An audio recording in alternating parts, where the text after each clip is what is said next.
This is London. His Majesty King George VI.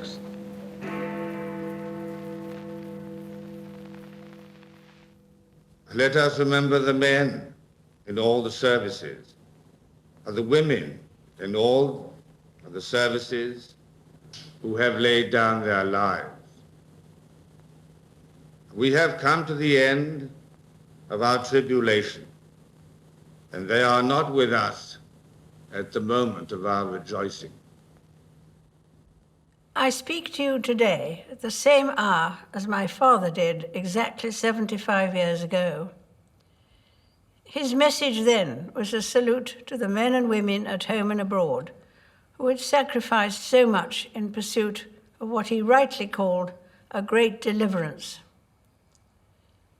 The war had been a total war.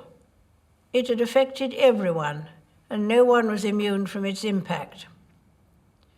Whether it be the men and women called up to serve, families separated from each other, or people asked to take up new roles and skills to support the war effort, all had a part to play.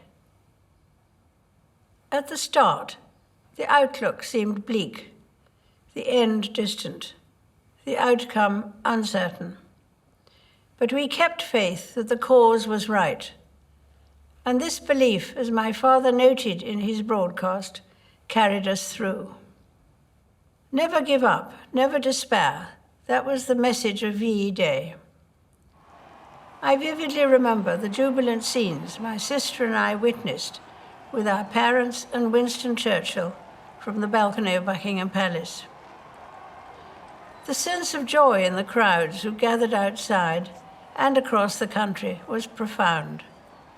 Though while we celebrated the victory in Europe, we knew there would be further sacrifice. It was not until August that fighting in the Far East ceased and the war finally ended. Many people laid down their lives in that terrible conflict. They fought so we could live in peace, at home and abroad. They died so we could live as free people in a world of free nations. They risked all so our families and neighborhoods could be safe. We should and will remember them.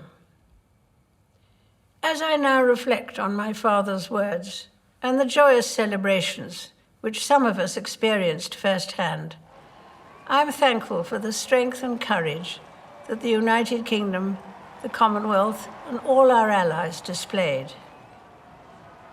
The wartime generation knew that the best way to honor those who did not come back from the war was to ensure that it didn't happen again. The greatest tribute to their sacrifice is that countries who were once sworn enemies are now friends, working side by side for the peace, health, and prosperity of us all. Today, it may seem hard that we cannot mark this special anniversary as we would wish. Instead, we remember from our homes and our doorsteps. But our streets are not empty. They are filled with the love and the care that we have for each other.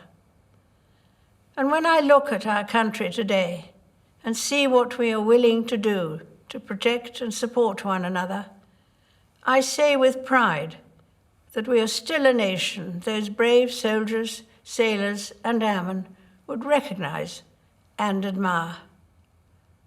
I send my warmest good wishes to you all.